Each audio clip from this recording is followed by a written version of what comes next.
Assalamualaikum warahmatullahi wabarakatuh. Halo semuanya, jumpa lagi dengan saya Chow Sing Sing, kurator dari podcast Horror Night Story. Halo, apa kabar semuanya? Semoga kalian semua sehat-sehat ya. Dan seperti biasanya pada siang hari ini saya kembali dan akan menghadirkan sebuah kisah mistis untuk kalian semua. Aduh, haus ya. Oke, kisah kali ini saya datangkan dari treat horornya Mbak Mika yang menceritakan tentang tumbal danau perumahan klaster.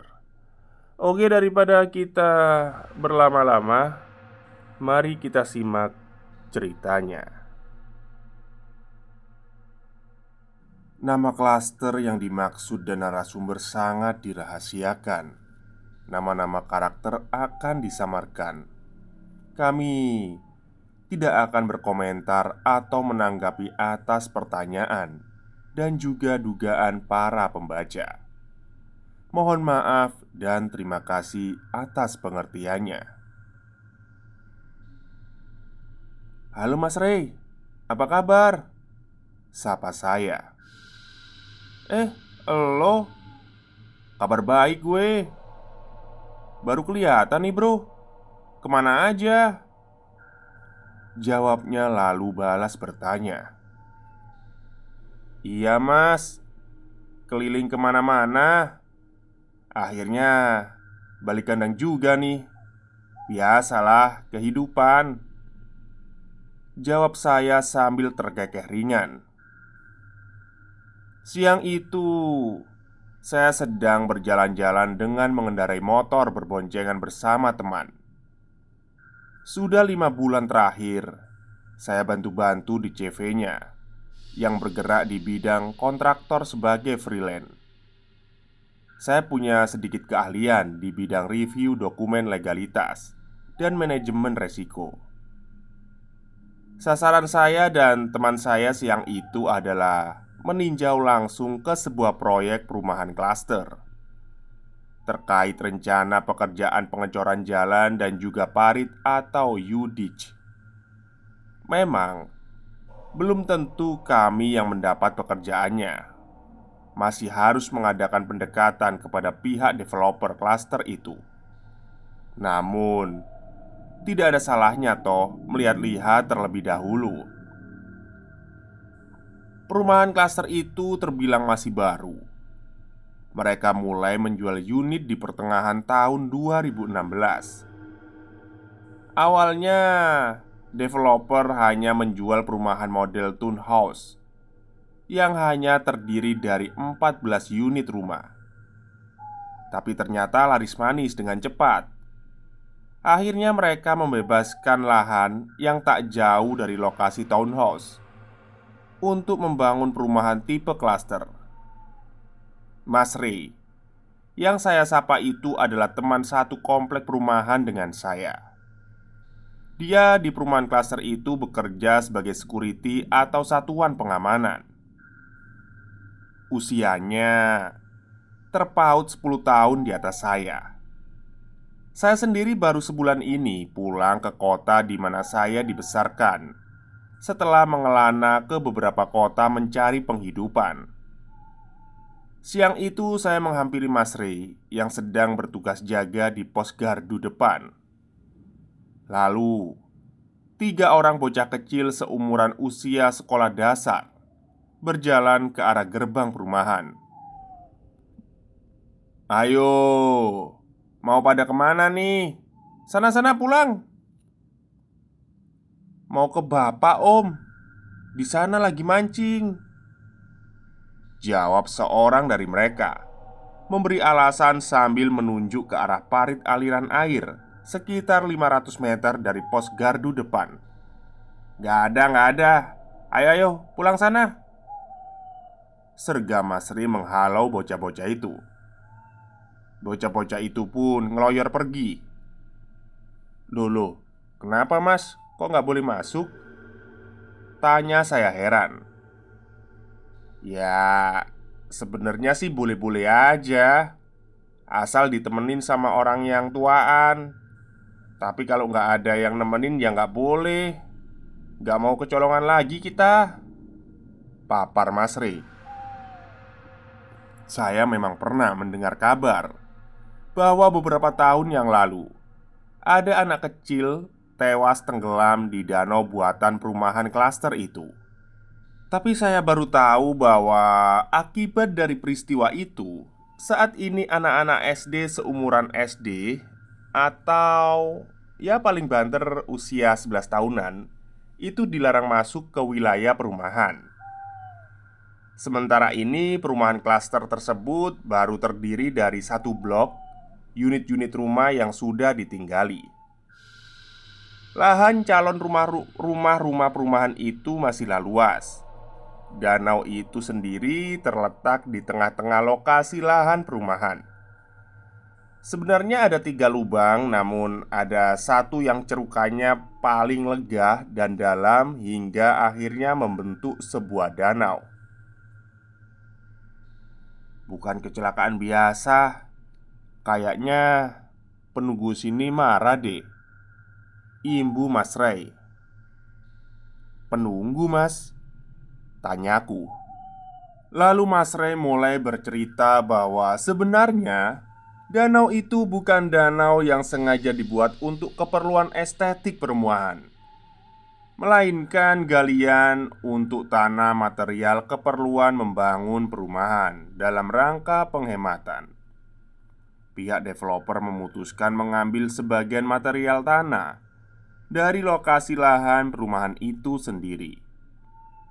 Suatu hari saat menggali tanah dengan menggunakan mesin ekskavator pada kedalaman tanah yang sudah membentuk lubang yang cukup dalam, ikut pula terangkut sepasang ular sanca. Ukurannya sangat besar. Kondisi kedua ular itu tersangkut garpu kantung atau baket pengeruk dalam keadaan mati. "Sebentar mas, itu ular sanca yang gede kayak gitu mati di dalam tanah?" tanya saya heran. Karena setahu saya ular sanca itu hidupnya tidak di dalam tanah, melainkan di permukaan tanah.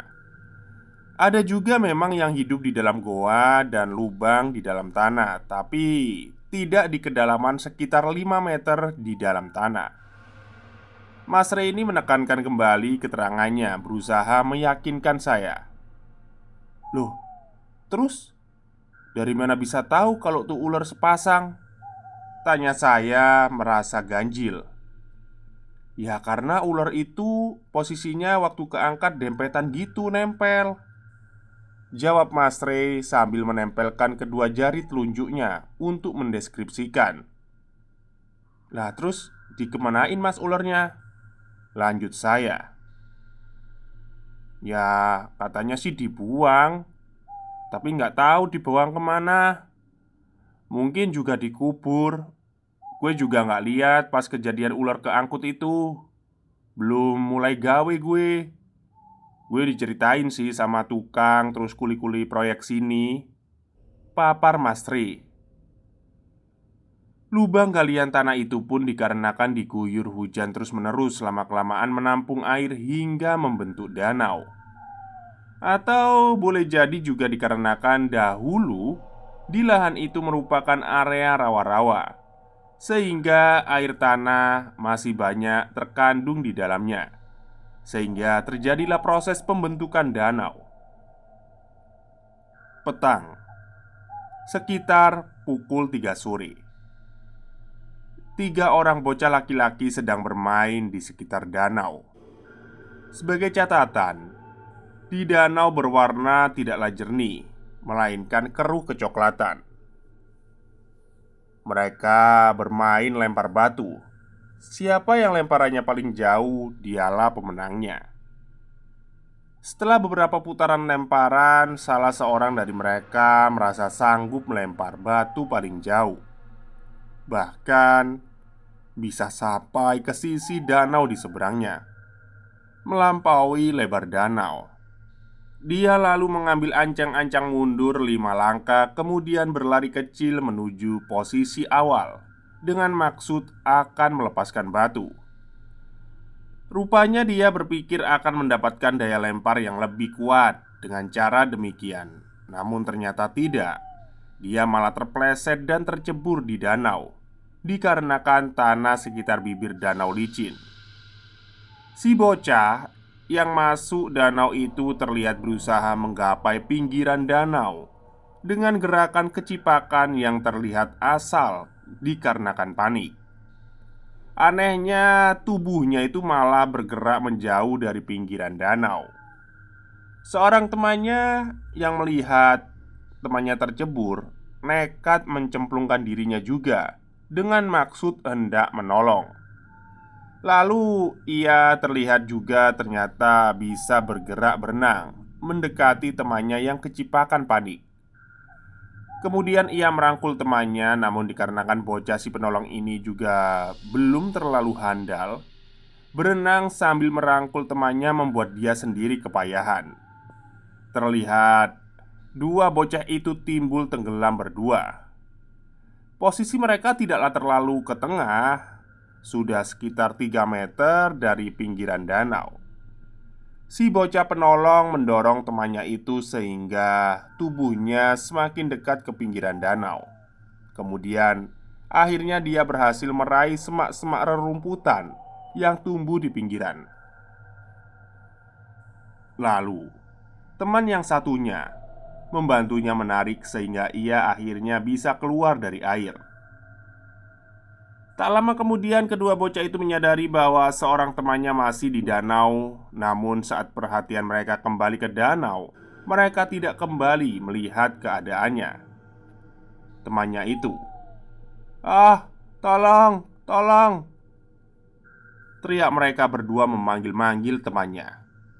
Yang dipanggili tidak menyaut, raib begitu saja. Kini mereka berdua bertangisan di bibir danau, khawatir dan takut sesuatu buruk menimpa temannya.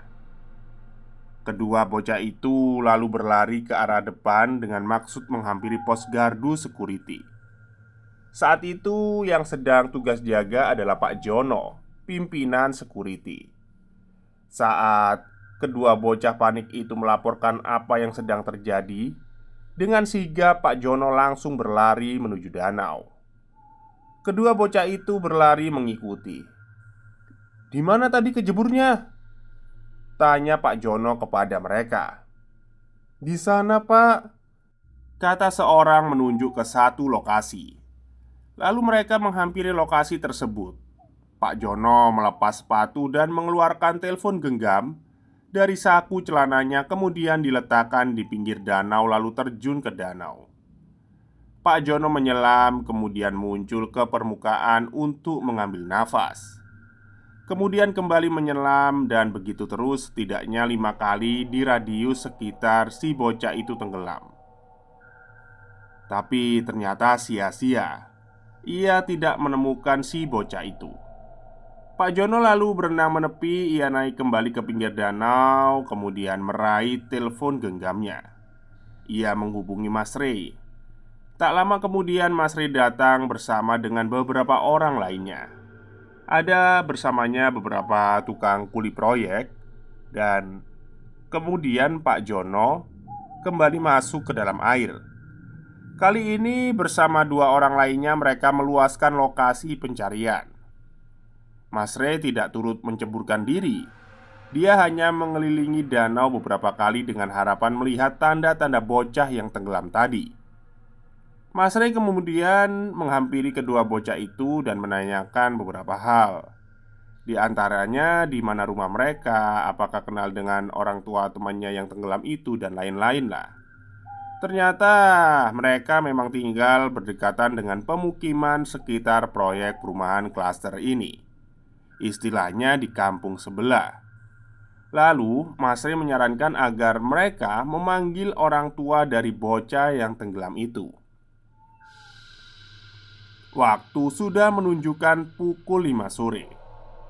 Bocah-bocah yang diminta Mas Rey untuk memanggil kedua orang tuanya yang tenggelam, maksudnya itu orang tua bocah yang tenggelam itu sudah berada di lokasi danau. Ada si ayah bocah yang tenggelam bersama beberapa yang lain. Menyertainya mendatangi danau di mana dilaporkan anaknya tenggelam. Si ayah dan orang yang menyertainya kemudian memanggil-manggil nama anaknya, namun tidak ada jawaban. Kemudian akhirnya si ayah ikut menceburkan diri mencari anaknya.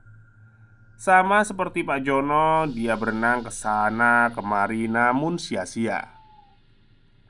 Cahaya matahari sudah semakin redup.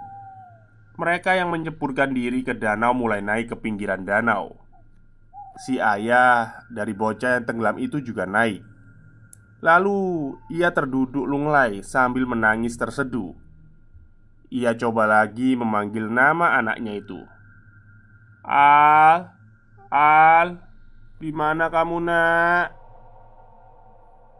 Tak lama kemudian azan mulai berkumandang, azan maghrib dan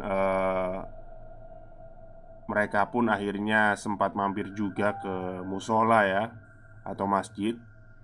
Dan ya hanya ada beberapa lah yang ada di danau. Semua yang berada di danau itu menjadi murung, terdiam membisu atas tragedi sore itu. Tiba-tiba mereka dikejutkan oleh satu pemandangan, yakni dua pasang telapak kaki yang menyembul keluar ke permukaan danau. Loh loh, itu dia! Sontak Pak Jono. Mana-mana? Tanya si ayah kepada Pak Jono. Pak Jono menunjukkan pada satu titik sekitar 5 meter dari pinggir danau di posisi mereka semua berada. Setelah melihat pula, maksudnya melihat kaki itu, tanpa pikir panjang si ayah langsung terjun kembali ke danau. Dan dia berhasil meraih jasad anaknya. Kemudian dibawanya ke pinggir danau. Naasnya bocah itu sudah tidak bernyawa dan jasadnya sudah terlihat membiru dan bengkak. 3 hari kemudian, sekitar pukul 4 sore, keluarga si bocah yang tenggelam menyambangi danau. Mereka bermaksud hendak mengirimkan doa dan menaburkan bunga di danau itu. Yang hadir lebih dari 10 orang, turut pula beberapa anak kecil yang nampak sebaya dengan almarhum A. Mungkin adik atau kakak atau sepupunya ya. Pak Jono dan Mas Rey turut serta juga. Setelah doa dan tabur bunga dilaksanakan, mereka semuanya pun kembali pulang. Namun, belumlah jauh dari danau, terjadi sesuatu yang mengejutkan, yang membuat siapapun berada di sana akan merasa ngeri. Seorang bocah perempuan tiba-tiba berteriak histeris. Si bocah perempuan itu terus-terusan berteriak, seolah-olah dia ketakutan akan sesuatu. Tak lama kemudian dia pingsan. Orang tua yang berada di situ lalu memapa si bocah, bermaksud memindahkannya ke tempat yang lebih nyaman. Namun tak dinyata bocah perempuan itu siuman. Namun kali ini sorot matanya terlihat merah, menatapi semua orang yang berada di sekelilingnya dengan tatapan tajam. Dia lalu tertawa terbahak-bahak. Semua orang yang ada di situ takut. Yang lebih mengejutkan adalah suara bocah perempuan itu berubah menjadi suara laki-laki dewasa yang terdengar parau. Dia mengatakan sesuatu dengan nada mengancam. "Kalian sudah berani-beraninya merusak tempat kami. Kami akan menuntut ganti. Kami ingin nyawa anak perempuan seumuran anak ini."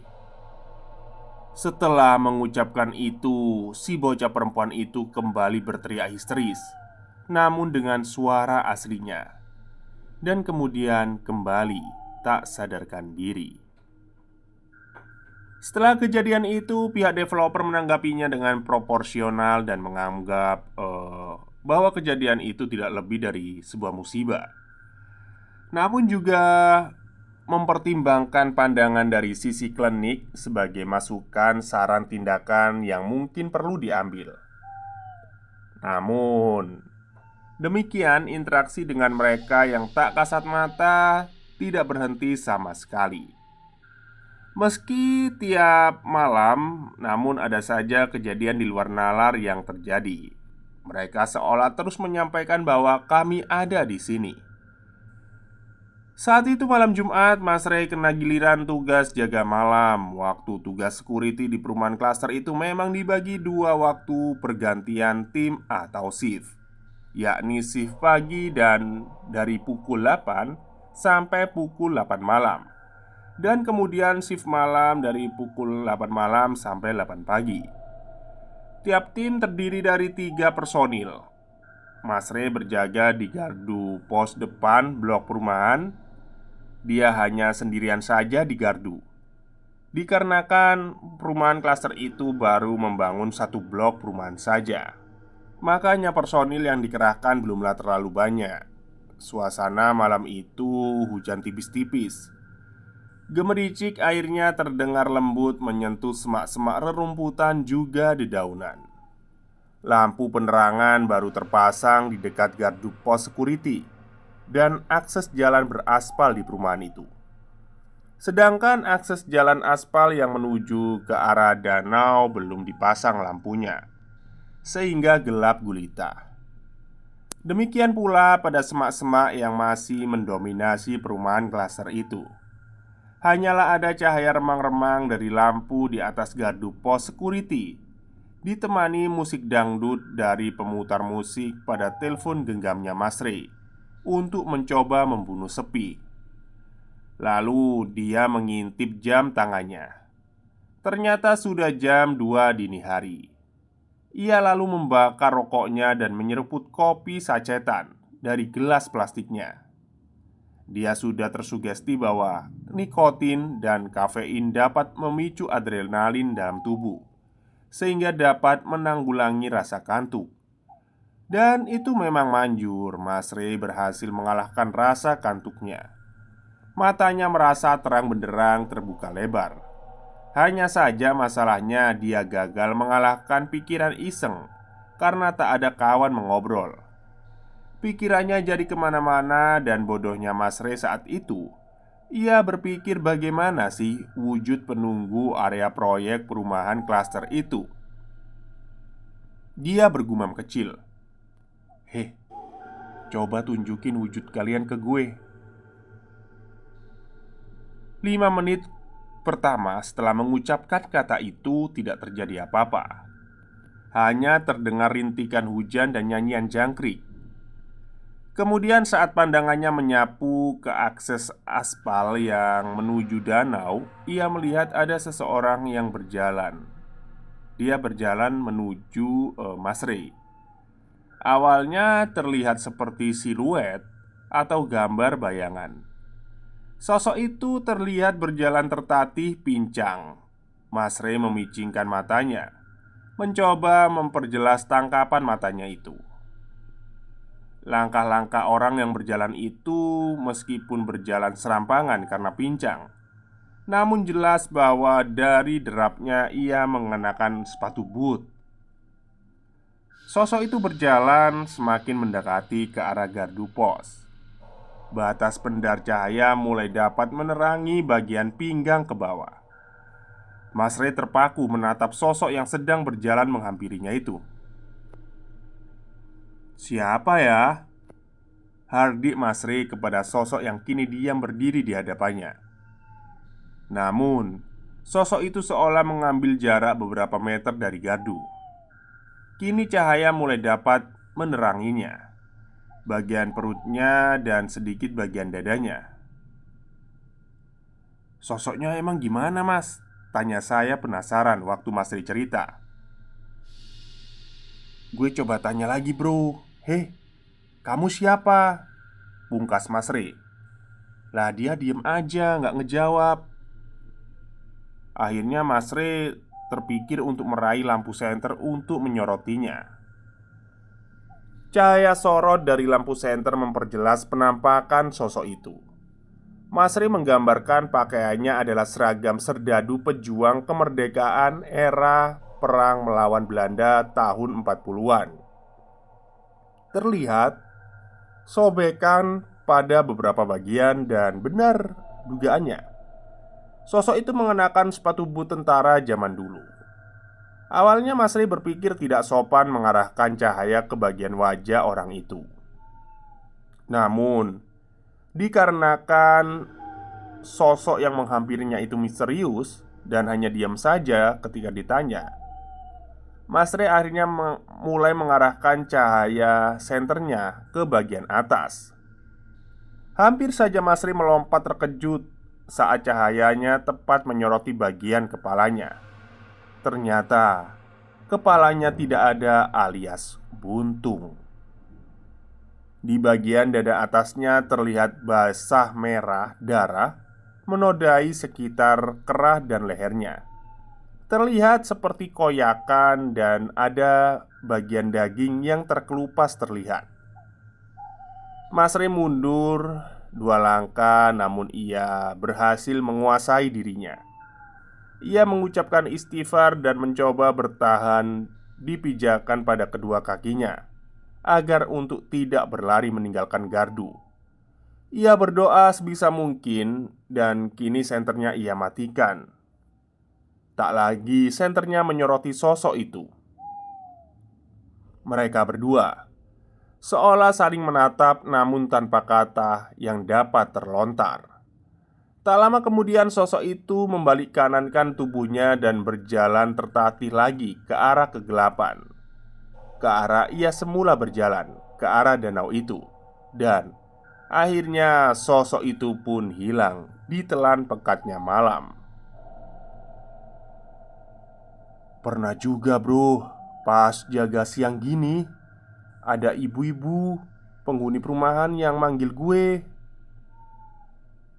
"Mas, mas, tolong mas, ada ular di rumah saya takut," kata ibu itu gitu. Akhirnya Mas Ray menghampiri rumah ibu itu.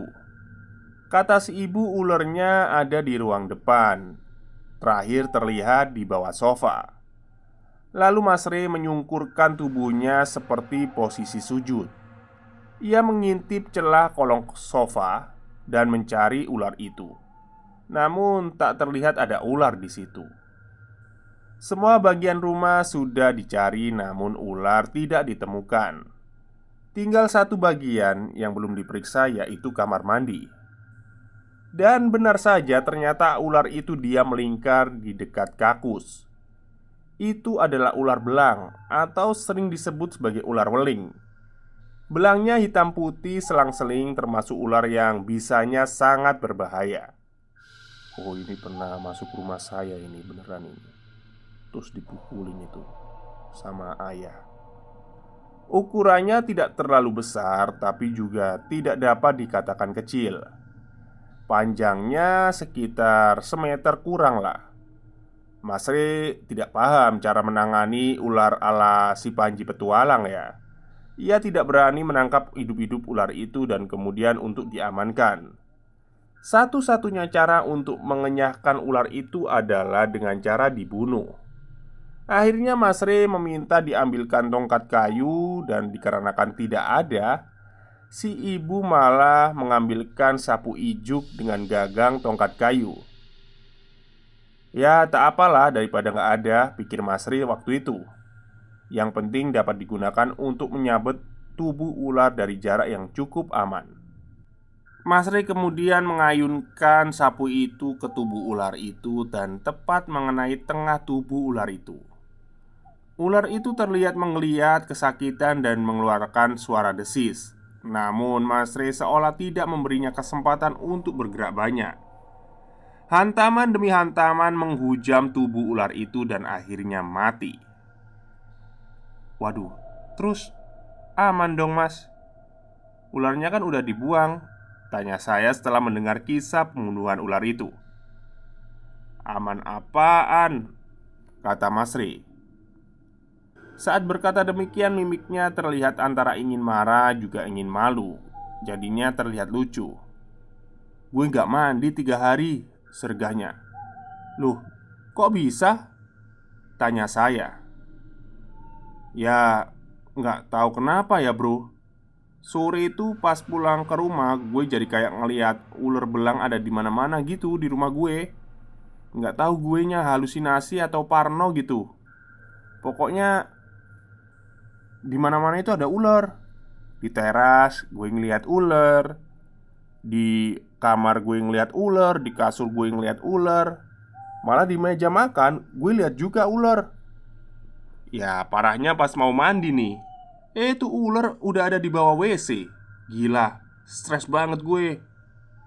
Makanya gue nggak mandi, cuci muka doang, buru-buru juga. Anak bini gue juga sampai bingung sih ngelihat kelakuan gue. Sampai pada mastiin ke gue, nggak ada ular pak, nggak ada. Katanya sih gitu. Tapi gue ngelihatnya ada gitu loh. Setelah 3 hari penglihatannya akan ular hilang. Kalau penampakan kayak kuntilanak gitu ada nggak mas? Tanya saya. Belum sih, tapi nggak mau minta sih. Jawabnya membantah pernyataannya sendiri. Saya menanyakan Mas Re, akhirnya pihak developer memang melarang keras anak-anak masuk ke area proyek perumahan klaster. Eh, Kali itu kejadiannya hari Minggu, terjadi lagi ya, ada korban tewas pagi sekitar pukul 10. Dan saat itu Mas Re yang sedang berjaga di gardu pos. Dia melihat 4 orang bocah laki-laki bersepeda menuju ke arahnya. Saat itu belum ada larangan anak-anak masuk ke dalam proyek perumahan. Mas Re sempat memperhatikan anak itu. Wajahnya nampak murung dan menunduk. Meskipun pemandangan itu menggelitik pikiran Mas Re, namun kemudian ia berpikir namanya juga anak-anak, biasa bertengkar dengan temannya. Selang 1 jam kemudian, 2 orang bocah yang barusan melewati gardu menghampirinya itu sedikit histeris bahwa temannya mengatakan maksudnya itu mengatakan pada Mas Re bahwa temannya tenggelam di danau. Mas Re dengan sigap segera berlari menuju ke danau. Waduh, kejadian lagi nih, gumam Mas Re. Akhirnya Mas Re memanggil rekan security yang lain untuk segera menuju danau. Dan sama seperti kejadian sebelumnya ya, mereka menceburkan diri berusaha menemukan si bocah yang tenggelam itu. Namun sepertinya sama hasilnya. Setelah dicari seperti hilang di telan danau. Ya, ternyata yang tenggelam adalah bocah yang terlihat murung saat tadi melewati gardu. Konon, gelagat yang tidak lazim adalah pertanda saat-saat menjelang kematian seseorang. Menurut keterangan ketiga bocah itu, mereka sedang bermain perahu-perahuan dari daun kering. Perahu daun si korban berlayar sedikit menjauh dari bibir danau. Lalu si korban hendak meraihnya menggunakan kayu dan akhirnya terpeleset. Ya, akhirnya tak lama kemudian setelah adzan duhur, sepasang kaki menyembul di permukaan danau dan jasad dari bocah itu ditemukan. Sampai saat ini pihak developer belum mengambil keputusan atau tindakan dengan memanggil orang pintar atau tindakan paranormal. Mereka berpikir itu akan terlalu menarik perhatian dan dikhawatirkan akan berdampak buruk untuk pemasaran perumahan klaster. Maka sementara ini tindakan mereka adalah dengan menginstruksikan kepada jajaran security untuk melarang keras anak-anak tanpa pengawasan dan dampingan orang tua masuk ke area proyek perumahan. Apalagi bermain di sekitar danau maut itu. Sebenarnya instruksi ini secara tersirat juga sebagai tindakan pencegahan agar jangan sampai terjadi lagi nyawa seorang bocah yang hilang. Dikhawatirkan apabila permintaan tersebut belum terlaksana, maka korban nyawa anak-anak akan terus berjatuhan sampai akhirnya didapati nyawa anak perempuan itu. Selesai. Oh, maksudnya nyawa anak perempuan yang kesurupan tadi ya. Baik, mungkin itu saja cerita dari Mbak Mika tentang Danau Maut. Kurang lebihnya saya mohon maaf. Semoga puasanya lancar ya.